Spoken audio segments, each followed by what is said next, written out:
Now on to our next speaker, Dr. Mandeep Rai, and her topic, the concept and fostering spirituality at the workplace.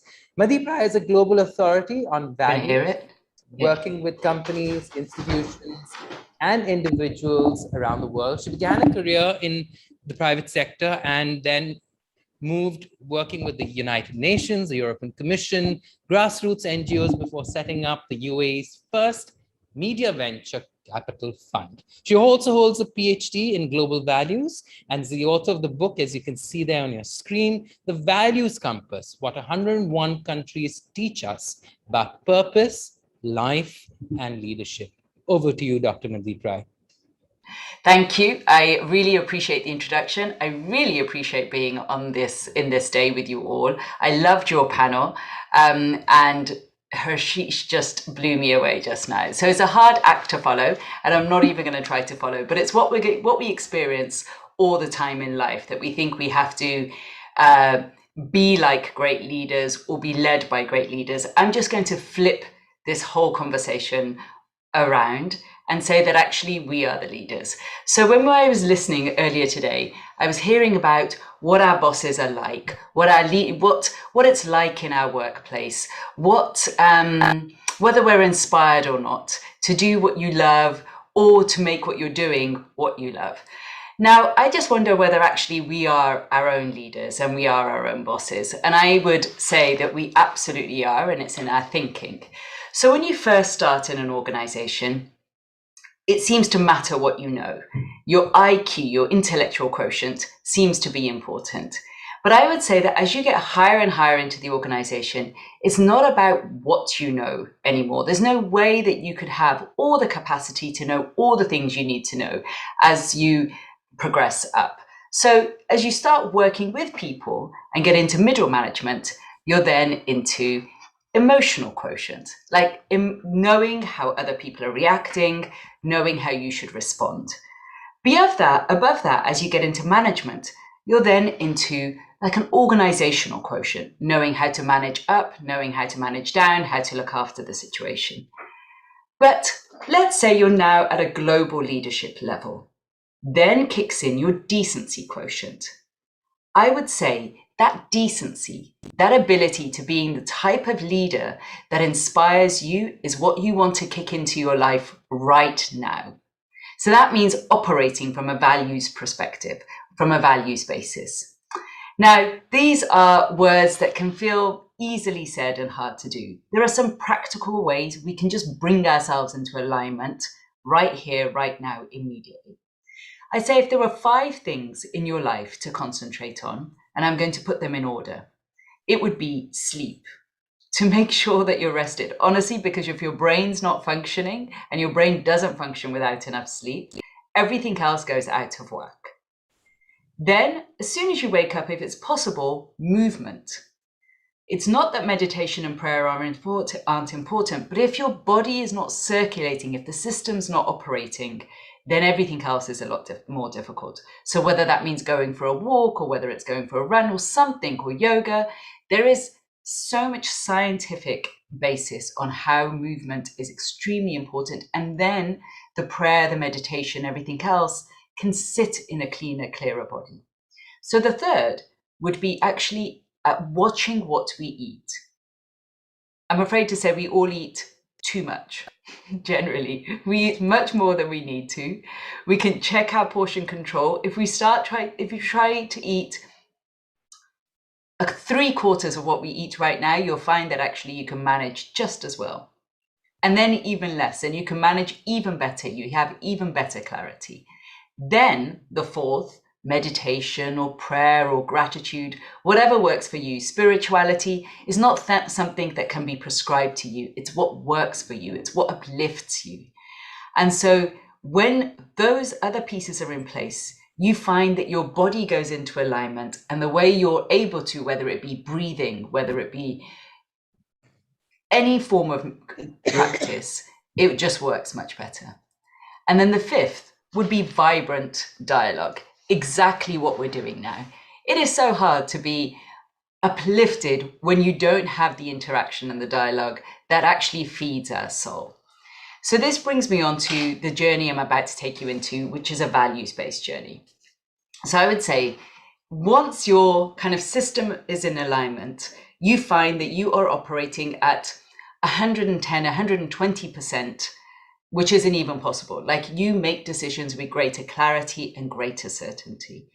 Then, whether your situation is difficult or easy, the micro and macro decisions you're making will be made with a sense of being at peace with yourself first. So then I take you into a values-based journey. Now, if you're not from India, please put in the country that you're from, because within this journey, I take you around the world to like 101 different countries. I don't know if you can see there, but each country that I take you to has been distilled into a different value, whether that be honesty, authenticity, creativity, communication.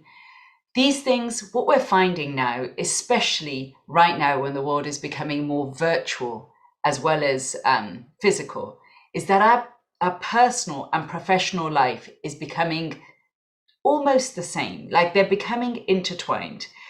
The leaders that we respect are the leaders that have that integrity both in their professional life as well as their personal life. They're not afraid of saying if something is not going right personally at home, or they're not afraid of saying they don't know, or they're not afraid of saying, actually, I'm going to hire people that are even better than myself. And in some cases, I might even pay people more than I pay myself, because an empowering leader, and that's you and I, are the ones that empower the people on either side of ourselves. It's not about waiting for a great leader. It's not about being managed up. It's about each of us inspiring one another to be our very best selves. So then let me take you through this idea of thinking what values are the ones that get you going, that really fill your heart with joy. Not the ones that your parents have been talking about, or not the ones that your religious institution always talks about, or not what is promoted on social media or that your friends think are important, but what makes your heart sing. And those values, it's a very simple process actually, and I can take you through it at any point. And when we do that and we think about what makes our heart sing, what's even more important is to then prioritize those values. To think, what is it that's number one? What's my, not even what's most, it could be what's most important, or what's the most important if I'm going to reach whatever goal. Now, what are the goals in life? Is it that we're thinking about the next 20, 30 years that we're going to be working? Or is it that your body and your mind and your community need to be in place and thriving for your whole entire life? And if we take that objective, what are the decisions we're going to make then? How will we treat the people around us then? Because ultimately, that's the life that you're leading. So I almost encourage you to think about the words you would want said at your funeral, your eulogy. What's the type of person that is leaving this planet? Who did you want to be? And we work from there. We work from that person that you know you are, that you're capable of being, that the story you want written, we start writing it now. And so those 5 values, I encourage you to basically choose 5 values. Too many and you're split in too many different directions. Too few and the balance is almost not there. It's nice to have a variety. 5 is enough to manage. But when you prioritize those 5, have a number 1, and then something that's a little bit less important, and then something that's even less important, it becomes easier to then make those decisions. This is why the Dalai Lama said that this book leads you to success, fulfillment, happiness, and harmony. Harmony, why? Because you know what is the most important, and you haven't put everything as equally important. When we put everything at an equal level, then you're still pushed and pulled, you're torn, it becomes still, even though you've chosen your values, if you put them as equally important, those decisions are still hard to make. But I'm talking about the micro and macro decisions that are making your life. Where you work, who you marry, how you spend your day, how you spend your morning. All of those are much easier to make when you've identified your core values and you have prioritized your core values. And this is what the values compass does. It almost looks at your operating system, helps you do that thinking right from the get-go, so that then every time you're in a situation or in an interaction, it's easier for you. You've already done the work. You already know which way you're going to turn. And you're not having to assess or reassess or think on the spot or manage at that time. And so I would say that I really did want this to be an interactive session. So please put your thoughts or put your questions in the chat, because this is meant to be serving you.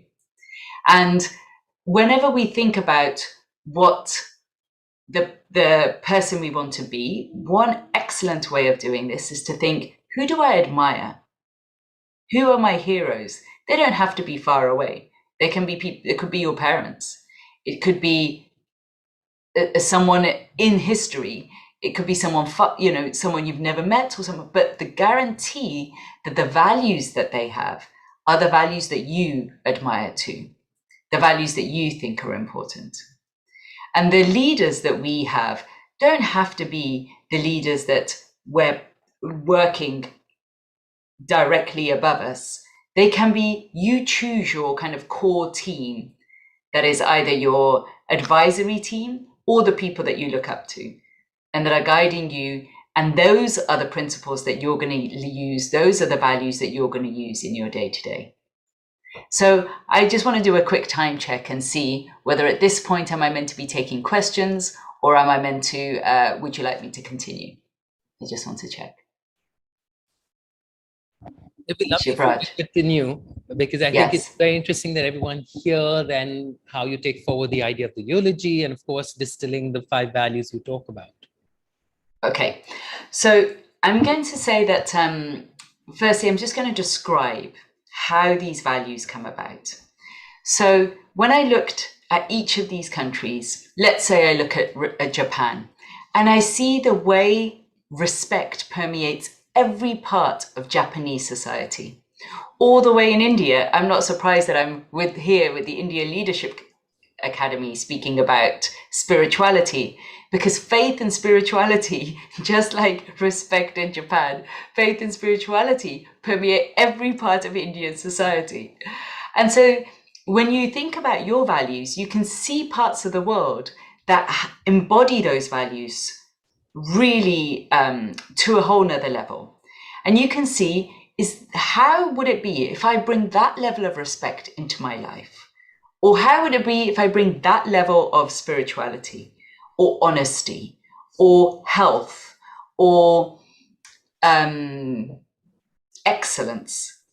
And so the eulogy idea is simply that it helps you think about, what do I want said at my deathbed? What would that article look like that goes out into the newspaper and says that this person that we are so sad to have lost had this, or left this legacy behind? And then the way you're living your life, instead of thinking about your next promotion or up until your retirement or up until even your whichever job you're in, you're then thinking about, right now, how do I want to set myself up so the rest of my life is speaking the language or telling the story I want it to tell? We call this moment of the pandemic the Great Reset, but how are you going to press that reset button? What are you choosing at this point so that it's not being chosen for you, just like everything else seems to be chosen for us, our circumstances, our parents, where we're born, how it's done. But at this point, what are you choosing? And this is a really pivotal point. I'm really glad that we're having this conversation right now. And I'm glad you're on the screen with me, Shivraj. No, and Dr. Mandeep, if you like you say in your book, you've traversed 100 countries and kind of the values that you discovered. So you said Japan, there's respect, there's faith and spirituality. In India, is there a common thread amongst all that kind of defined how these values actually manifest themselves? Yes, I would say there's a sense of wanting to be like humanity evolving all the time to be better and better and better than it was yesterday. And even if we just concentrate on 1% better than we were yesterday, that is already more than enough. Like, not to put your goals and your ideals so high that they become unachievable or that they deflate you, but rather to think, yesterday I reacted like this, and tomorrow I'm going to react like this because I've, a failure, what is the definition of a failure? A failure is only if you haven't learned. That is it. In fact, the most empowering leaders are those leaders who allow us to fail. If you really want to make some great innovation or great leap forward, you have to allow yourself to fail at times. And then all you need in those times is the courage to be able to accept, not to see it as a personal failure, not to see it as you failing, but simply as you learning, growing, and evolving. So I think that the similarity that I see around the world is this wanting to evolve, but how we do it, I think it almost requires us to be courageous leaders in our workplace, for us to lead from within our workplace. The onus and the responsibility is not on anyone else. It's really not on your boss or the 3 bosses above you or the CEO. It is on you. And clearly, like you said, the Great Reset has put a reset on how we think about leading up or down, right? So how's that, have you sort of had a sense of how that has also changed the way corporate settings view spirituality?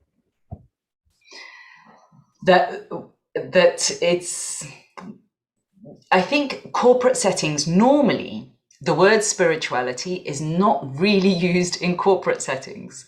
You can see my career has been fairly corporate, and the number of times I've heard the word, and if I say spirituality even, at least in the past, it wasn't perceived as necessary or a domain that you should be bringing into the workplace. But recently, I've seen those organizations that are really successful, like, for example, that whole IQ, EQ organizational decency quotient. That was a conversation with Ajay Banga of MasterCard, the CEO of MasterCard. I've seen just in the last few weeks that those organizations that are very clear about their supply chain and have a very clean supply chain are the ones that are progressing and progressing fast. So, for example, eating in a place that you know that the food has just been grown outside, or they're getting it completely locally produced. There are no pesticides. There is no there's a sense of this is being made or being produced in the way that's complete harmony of its environment. We are seeing climate change at a level that we've never seen before. We're seeing levels of heat and fire and floods that we've never seen before. We cannot deny this. And unless we're in harmony, and I would say that's spirituality, to be in complete harmony with your body and with your planet, that only then are we really going to see that then we're thriving. So pursuing success and cutting out, as Harish said before, it's like having autoimmune diseases or cutting off our soul in order to pursue what our mind is saying. Or, it's almost like chopping off your right arm instead of using just your left arm. Or even growing something. If you're not aware of the moon cycles and the planetary cycles and trusting how the earth needs to replenish itself, then that level of distrust, or the level of which we're trying to control and micro control, I think is almost cutting off our own foundation. And you do see a correlation with successful businesses being value driven. And I think, do you believe that is actually now taking spirituality into the workplace without, like you said, making it overtly something that they're aware of? 100%. It is working with true integrity throughout, like having complete alignment throughout the whole organization. So yes, you don't have to use the word spirituality because it can put people off. But what you can do is, and I've done this with so many organizations, I find that when organizations become really clear about what they stand for, and then they communicate that well, and they recruit according to that, it brings a level of alignment. Because as someone said earlier to this in today, that when we're working for something much greater than ourselves, it's like a different energy possesses us. You don't feel like you're going to work. Work shouldn't feel like a job. Exactly. It becomes a vibrational point. And at that point, you find that how you work is drastically different. And I wouldn't call it work. I would call it your passion. And when you walk in or you log it, yes, go on. Sorry. No, I think that's very important in today's context as well, isn't it? Where we're all working remotely, but we're still needing to find a purpose to continue what we're doing. Yes, but do we need to continue what we're doing, or do we need to change what we're doing? Do we need to bring in that level of purpose, mission, passion? And that's in us. You don't even need to necessarily have a drastic change.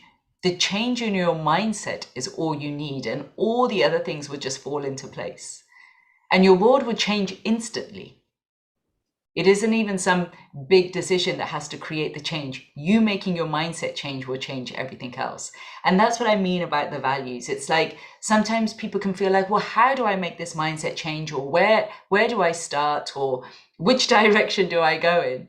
For that to feel really in alignment with what matters to you, what you truly, not even just believe in, what your foundation is. For it to be in alignment with that, and almost like what's operating your subconscious, you open it up, you look at it, and then you make a choice. Is this serving me? Or is it that I have to choose something different? And that process of choosing your values, taking you through that, and coming out with those 5 values that are prioritized, really brings clarity to what is operating you in your subconscious. And finally, when looking at organizations and institutions you've interacted with who've done this successfully, what have the outcomes been? Firstly, when they're recruiting, especially young people are attracted and they stay. What we are finding is that all the traditional things that seem to matter, like money or working conditions or whatever, they matter less to young people. Young people actually want their values to be met. They want it to matter to them. And so when a company does this process successfully, how they recruit, who they recruit, and how long they stay it just pays off in dividends. So you don't have to count the time and the pennies and everything now. You find that it actually serves your purpose in the long term. Thank you, Dr. Mandeep Rai, for that fabulous insight. Because I think the idea of building value-driven organizations really changes the dynamic of the workplace. In a very practical way. Thank you.